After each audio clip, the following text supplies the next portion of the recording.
Okay, so I'm gonna show you how to make a mug rug. It's a design that I wrote it out last night. I made one.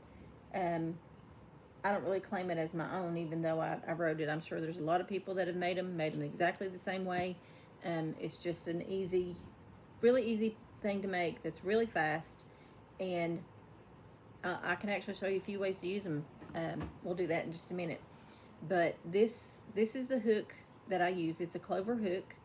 Um, they're not expensive, but they're kind of in the middle. This one of them is probably $5 or $6. I think is about what I paid for this one. You can get them in sets cheaper if you buy them that way. But if you stick with it, I really recommend that you use these. I'll explain why later if you want to know. It's not that big a deal, but I'm gonna show you how you know what size this one is. It's on the handle right there. It's kind of hard to see, but it's an I 5.5. It's a great size for the kind of yarn we're going to use. It's going to make it a lot easier, a lot smoother. It'll go a lot quicker. You're going to need one stitch marker, and you don't have to go out and buy stitch markers. I'm going to show you a couple things that you can use that you've got at home. Bobby pins, they work great. I've used them for years. I still use them sometimes. Safety pins. These are some markers if you do want to buy some that came from Walmart. They're like a safety pin. They're small is the only thing. If you're working on something kind of big, they can get lost. You have to kind of search them out, but they help. There's a lot of times you really need to know where a specific stitch is for a lot of different reasons. They work just like a safety pin. They latch, open, and shut just like a pin. They were inexpensive, $3 I think for this whole little container of them. I think there's about 200 or 300 of them in there. And there's also these, which are my favorite because they're different colors. I like to mark different things when I'm working rows, stitches, and each color will tell me something different that I won't have to go back and look up what it is. They also work just like a safety pin. They're also really cheap. Plastic, like I said, they're real simple to use. So those are options if you do want to buy some. I think those I ordered off of Amazon for maybe $3 or $4. The yarn that I made the mug rug out of was this. Came from Ollie's. It was really cheap, and I strongly encourage you to look anywhere and everywhere for the cheapest because yarn has gotten really expensive. This was about $3. I'm going to use the same kind of yarn, just a different color for the one we do today. This is the yarn I was telling you about from Dollar Tree. It says tweed on it as the description. It's just yarn. It's also a good, decent quality yarn. I don't know how it washes up because I've not washed anything I've made with it yet. But it's soft. It's easy to work with. It doesn't really knot up. It's really easy to work with. I do like it. And again, $1.25. Can't go wrong. This is another kind from Dollar Tree that you could also use. It's worsted. Same size. The difference, the reason this is tweed and this is worsted, and they're basically the same, is because the color variation. This one, it's got like a beige, gray hint to it, and that's the only reason it's called tweed. The worsted it refers to the size, the feel of it. There's different things that it means for it, but that's basically what you're looking for is a worsted number 4 yarn, and this is how you know it's a number 4. There's also always hook recommendations here. This one recommends an I 5.5, which is what we're using, and there's also washing instructions on your labels. It will tell you whether it's safe to use it in a washing machine. Like this one has an X over the dryer, so they don't want you to put this in the dryer. So that there's different options, and it kind of gives you a little bit of information about how to clean it if you're making something that may or may not get dirty. So that's enough about that. So the actual mug rug is this, and the reason it's called a mug rug is because it resembles a rug. When I did this one last night, normally I haven't done it yet, I would cut the tassels down a little bit so that they're not quite so long, but actually I've had it this way all day and I kind of like them long a little bit. But again, that's totally personal preference. Whatever you want to do, if you want to make them shorter, however. But again, mug rug, because it looks like a little rug. And I'll show you. Take my cup here. It's a good size. Fits on it really good. Works really good. It's this kind of material is fairly absorbent. Not so much with cold, like if it's cold stuff, it's not real good for that. But it actually protects from heat. They got a lot of good things about them. But I'm going to show you a gift option, which I think is one idea that you can make these for gifts and co-workers, whatever, little birthday, whatever you might want. You can have these on hand, and it's something you can do when you're bored. But I have this cup that Miss Lily got me. It's my favorite cup right now. I love this little spoon. And you can see it's perfect on it. So if I were, as a gift, I would just kind of roll it up, put it inside of it, put a thing of hot chocolate mix, tea bags, coffee pod, whatever. It makes a great little gift.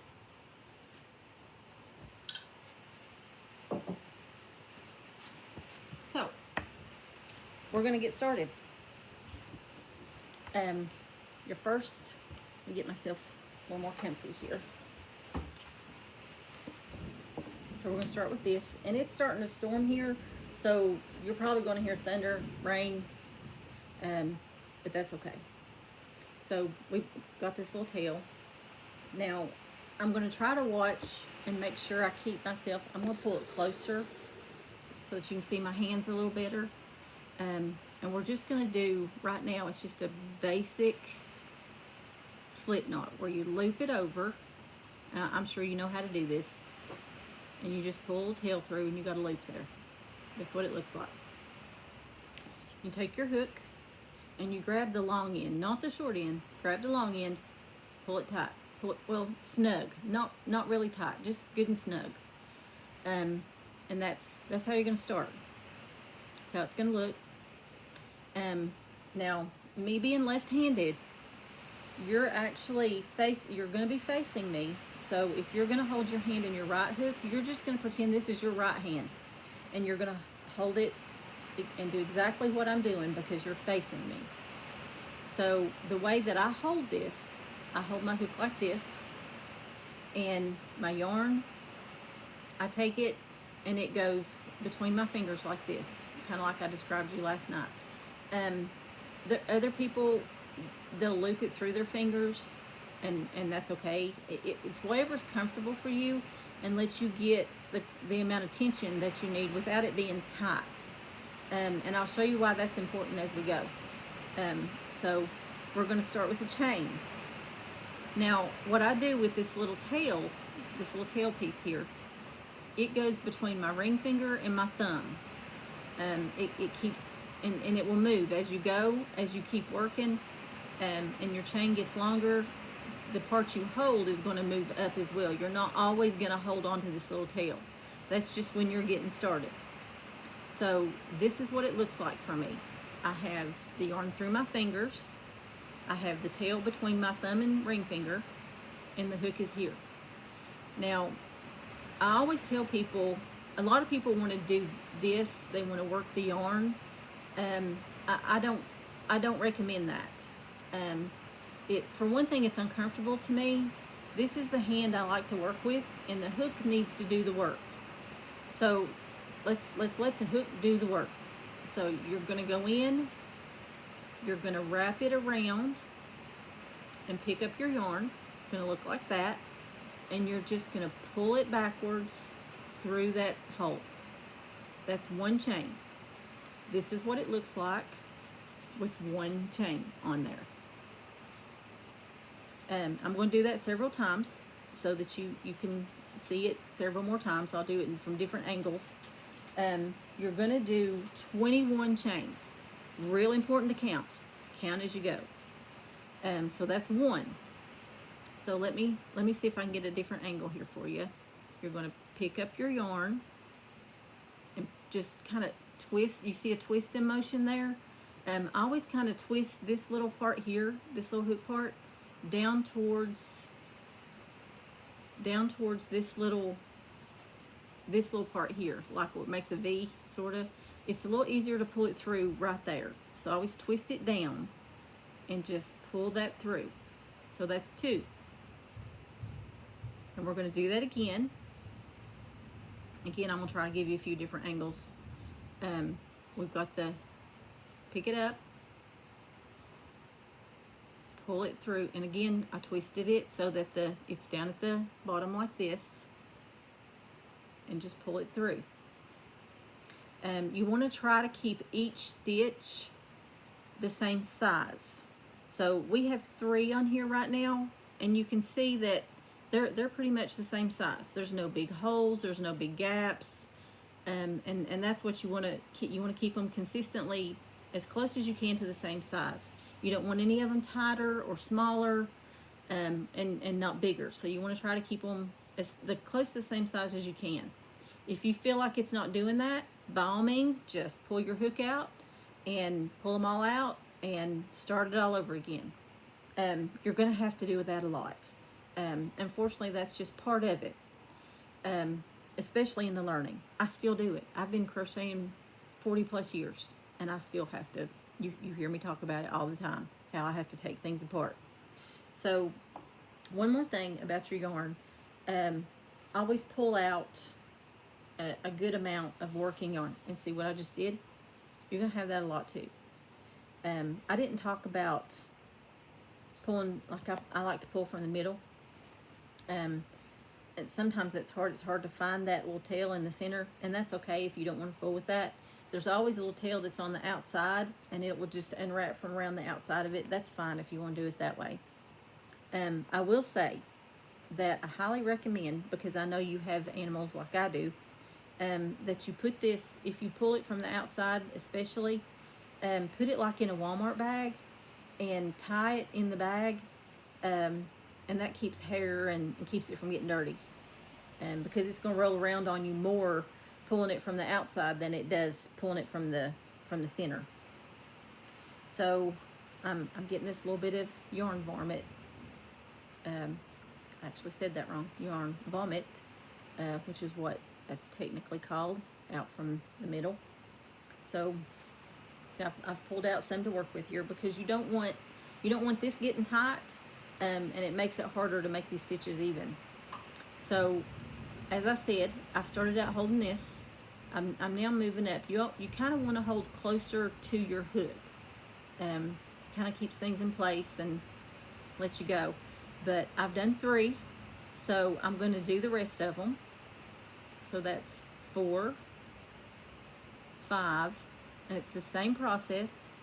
Just wrap it around, twist your hook so that this little part here is toward this little V at the bottom. And we've got 5, 6, 7, 8, 9. Well, we'll hang up on that one. 10, 11, 12, 13, 14, 15, 16, 17. Okay, these last 3, I'm going to go slow again so you can see them. And what I'm going to do really quick also is I'm going to count these and make sure I really have 18. Because your number, particularly with your chain, that's always important.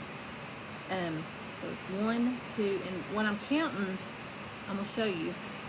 See, each one of these each little stitch is like a little round, little rounded portion down here. That's what I'm counting. So it's 1, 2, 3, 4, 5, so that you can see what I'm counting. And this little knot at the end, don't count that. That's not part of it. 1, 2, 3, 4, 5, 6, 10, 11, 12, 15, 16, 17. Okay, I've got 18. All right, so we're doing 21. So one more time, use your hook, let your hook do the work. 1,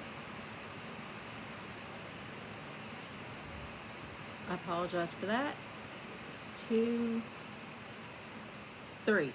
So that gives us our 21. That's our starting chain.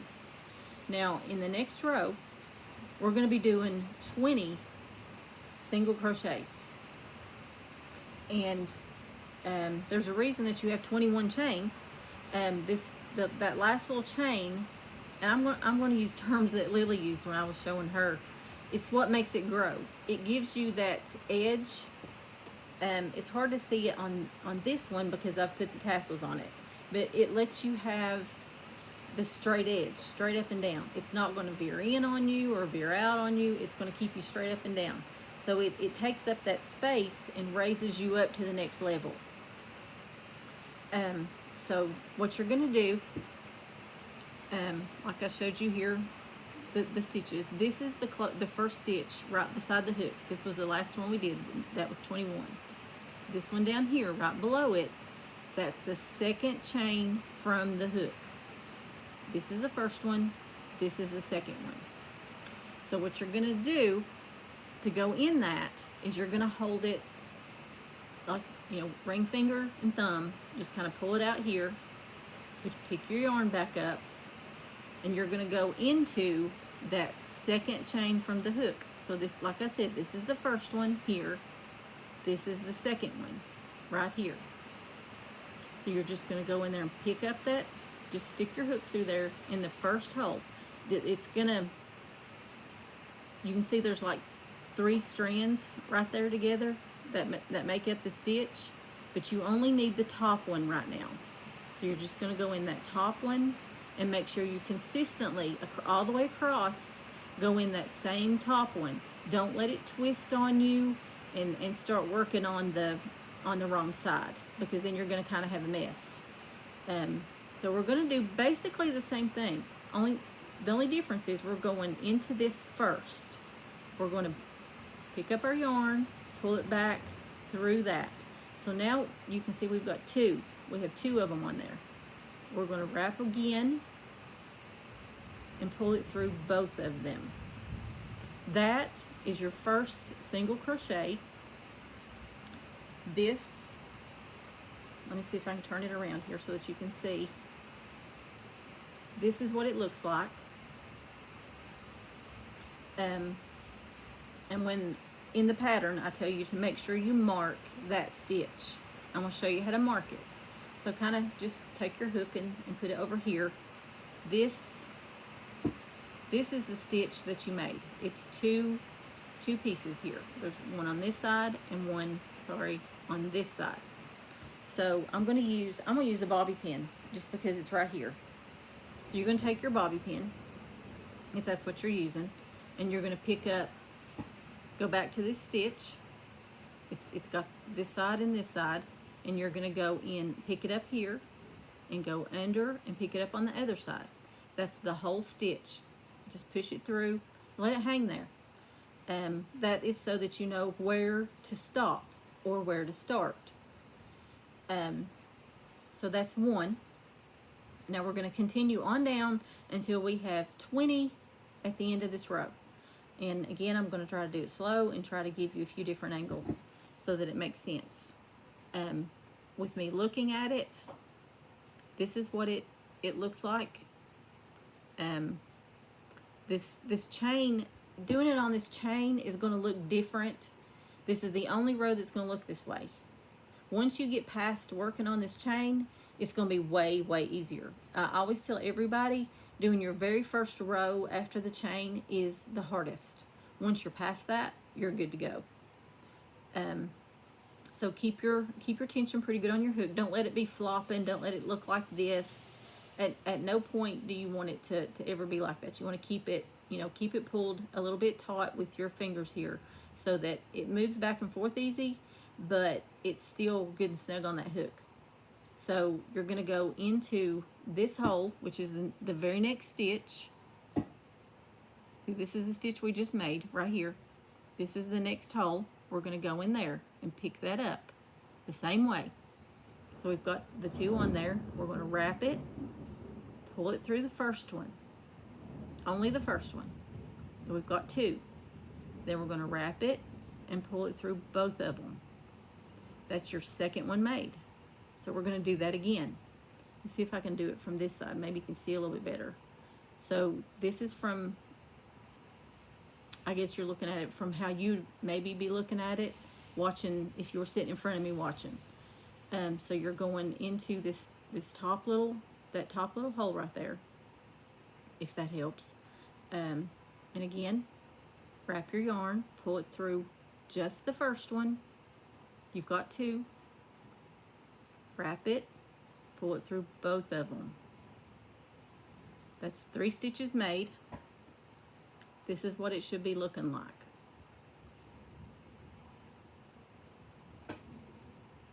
Okay. I'll get a drink really quick. My favorite little cup with my little chicken straw. Love that little thing.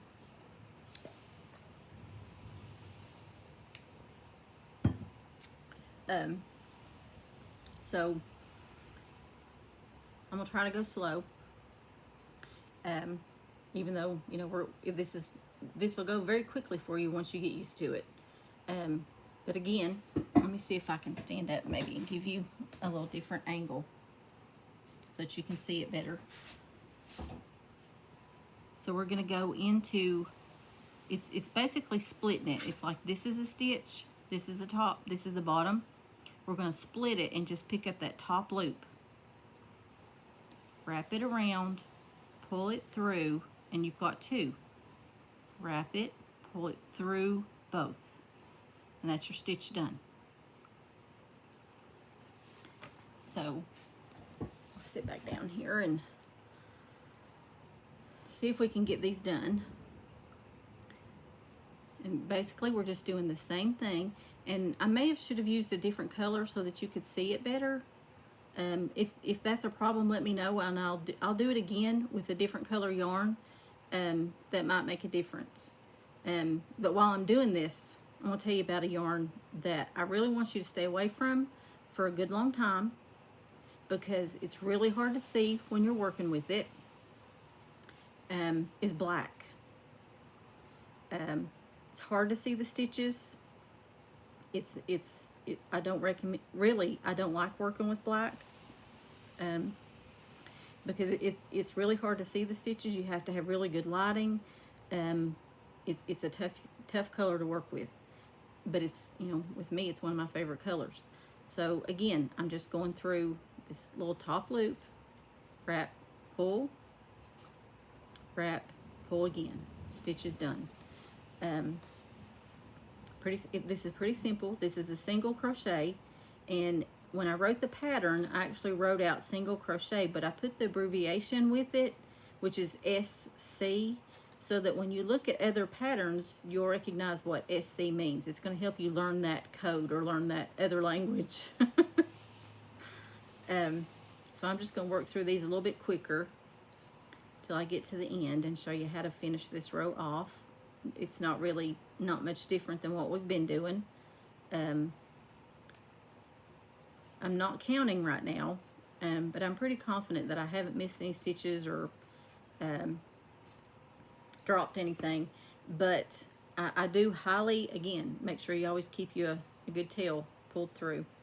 But I highly recommend when you're doing this, I don't have one in here in front of me, but I'll get one maybe at some point before I finish and show you what I'm talking about. But it's a little stitch marker, or no, it's a stitch counter, sorry. And it sits on your finger, and it's got a little button that you push, and every time you push it, you've seen these before, it adds another number. So you can do that with this kind of thing if that helps you keep count. I don't really count the stitches that way, but I do the rows. So like when I finish a row, I'll hit the button and I know I've done one row. Another option that you have that I still do if I don't have one of those handy, you can see them here on my little notebook where I was writing things down, these little tick marks. This is what I did last night when I was writing the pattern. So every time I finished a row, I would just make a line, and that's how I kept count with how many rows, so that you don't have to try to go back and look at it and figure out, oh gosh, how many rows have I done? I don't know how to figure that out. Later on, I'll show you how to do that, but it's just an easy way to let you keep up with how many rows you've actually done. So that if you're making a set of them, like, and you want them all to be the same, that way they're all the same size without you having to go back and try to figure all that out. So we're close to the end. Got 2 more here to go, and this is how it's going to look. You know, you can see there's a stitch here and a stitch here, and then you've got the knot here. You'll never fool with that knot. That knot's just going to live there. So that should be 19, and this is 20. So we're just going in there again, the exact same thing, going into the top part of that loop. I'm trying to get it to where you can see a little bit better. See, there's how the stitch looks. Just going in there and picking up that loop,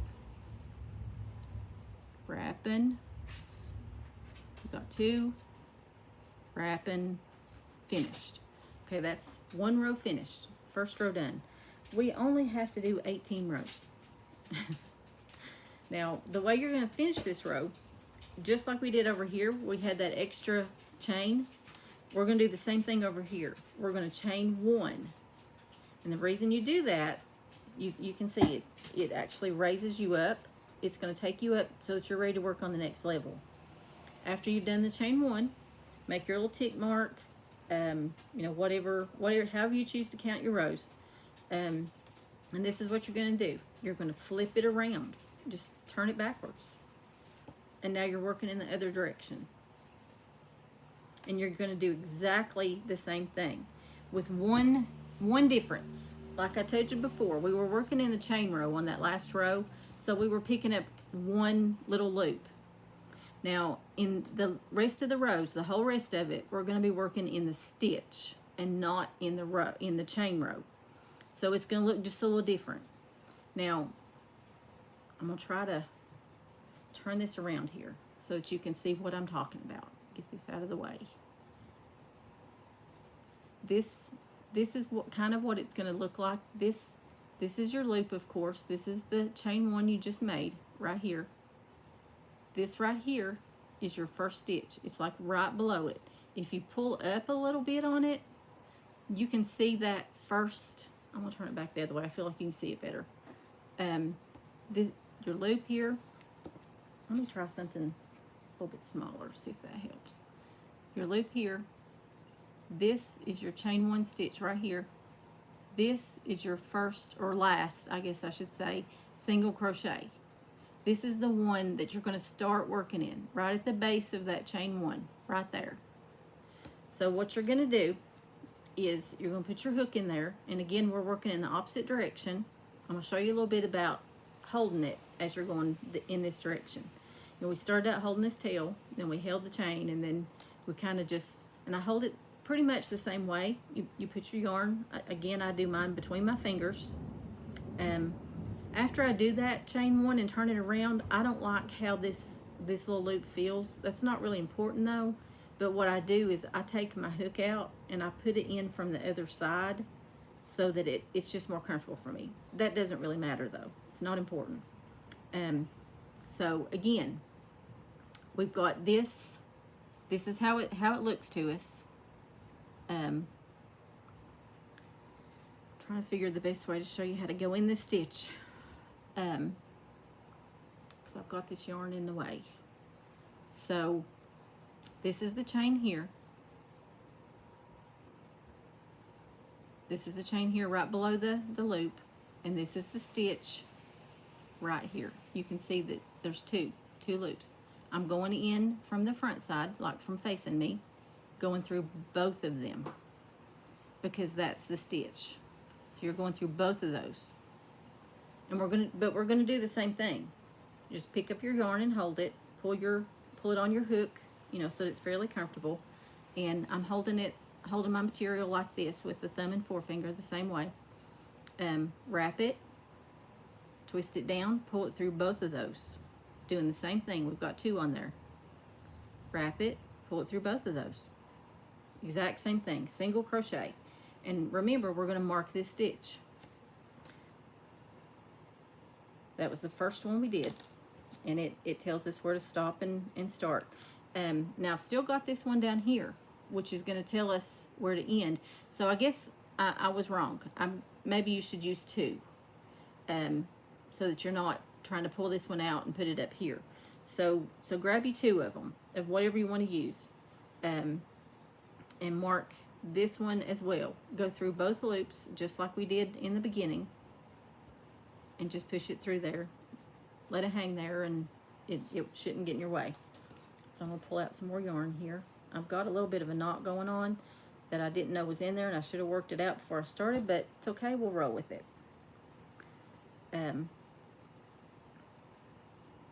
I'm probably going to do this in at least 2 parts, maybe more, because once I get you a couple rows in, I feel like you can handle it until we get to the end.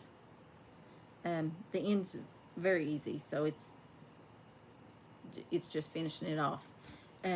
Now I put the tassels on this like I told you. You don't have to put tassels on at all if you don't want to. I just find them annoying. I don't like working with them. So we're gonna repeat that.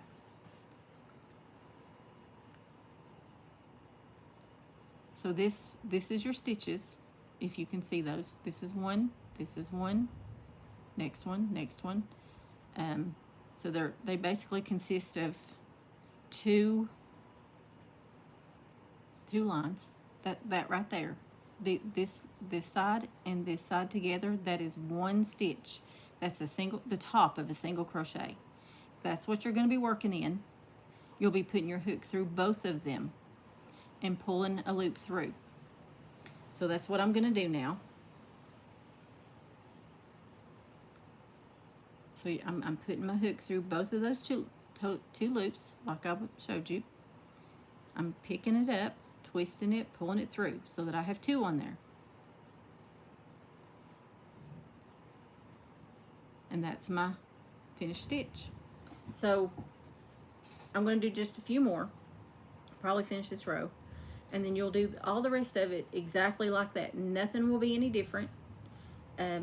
Just make sure you do the chain 1 at the end, that you mark your first stitch on both ends, so that way you know where to stop and start. So if you forget to count or you can't figure out how to count it, the ends are marked, so it doesn't really matter. You don't have to worry about counting them as long as you've got both those ends marked. You know exactly how many to do. You just want to be really careful as you're doing it not to miss any of these or to put more than one in a stitch, because that will throw your count off. And I think it's kind of clear to me anyway to see, like, this is a stitch, that's a stitch. Those, you can see those 2 loops side by side. Each set of those makes a stitch. So I'm going to do a few more. Again, going through both loops, the whole stitch, wrapping it, pulling it through one time, or through the first set, and then wrapping it and pulling it through the 2 on the hook. So that even though that's 2 loops, it's basically, it even just looks like one on your hook. So I really don't say pull it through the first 2 loops, because I feel like that would be confusing. Because it's a stitch, it's one stitch. So you're wrapping it and pulling it through that first stitch. That leaves you 2 on there like we've been doing. Then you wrap it and pull it through both of them. Now, I don't expect yours to look smooth. I don't expect it to look like they're all the same size. It's going to take you a few times of doing this before that's going to happen. But it will come. Be patient with yourself. And if you really want to do this, I encourage you to just keep trying. And even if the very first one you make looks absolutely god-awful, I would save that. I would put it up so that you can always look back at that when you're done more and be like, look, this is where I started. So again, I'm just going all the way across. I'm going to finish this row. When I get to the end, I'll show you about that marked stitch and what we do from that.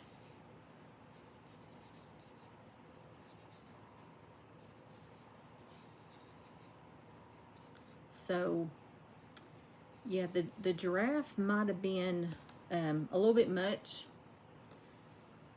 for somebody to try to learn on.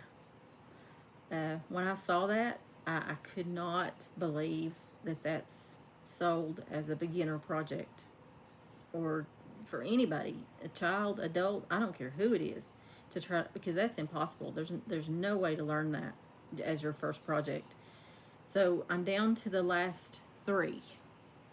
I hope you can see that and recognize that that's 3 at this point. Here's 1, 2, 3 that we've got left to do. The last one, of course, is marked. So we're going to do these last 2.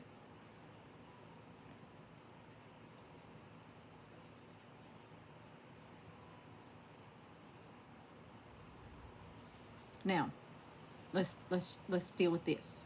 So what you're going to do, just pull it off, lay it to the side. Do your last stitch as you did all the others. It's done. Now, remember at the end that we're going to do a chain 1. You remember how to do that from the beginning. The only thing you do, and I apologize for not showing you on the last row, the only thing you do for your chain is you just wrap it around. I'm using my yarn just like I told you not to do. But, you know, that being said, if you're more comfortable doing it that way, by all means do it. I just feel like it makes it more awkward trying to do things with both hands. I prefer to work with just one hand. But just wrap it, and I twist, pull it through. That's your chain. That's what it looks like. It does not count as a stitch. I probably should have said that too. It just kind of is a placeholder and raises you up to the next level, so that you're ready to move on. Now you're going to be putting this back, but it's after you make that first stitch, your next single crochet. Don't forget, after you finish that, to go over and make a tick mark or whatever you're going to do to count your rows. So that's 2 rows finished. That's what we look like at this point. There is no right or wrong side. They both are going to look basically the same because you're going in both directions.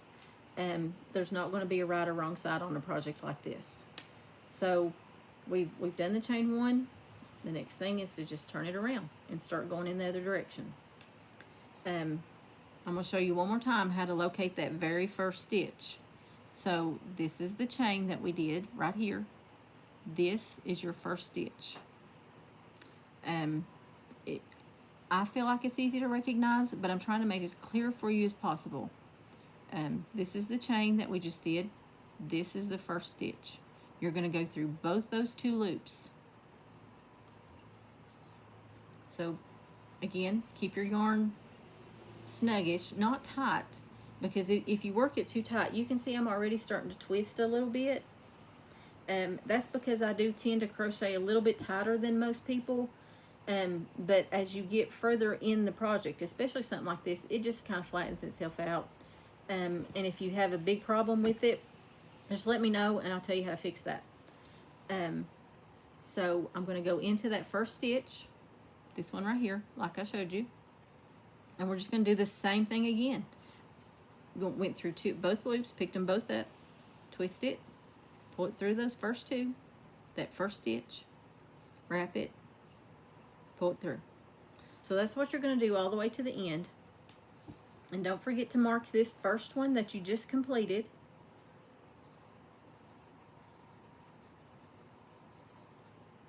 That should be what it kind of looks like for you. And you just continue to do what we did on that last row all the way down to the end, and continue doing this until you've got 18 rows. Now I'm going to stop it here, and when I pick up with the next one, I'll be at the end. I'll go ahead and finish this.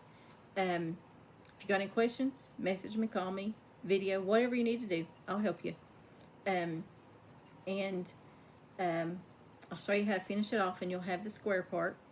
And I'll do a couple tassels, show you how to make those, which you probably already know. They're pretty simple. But I'll be back with you in a little bit.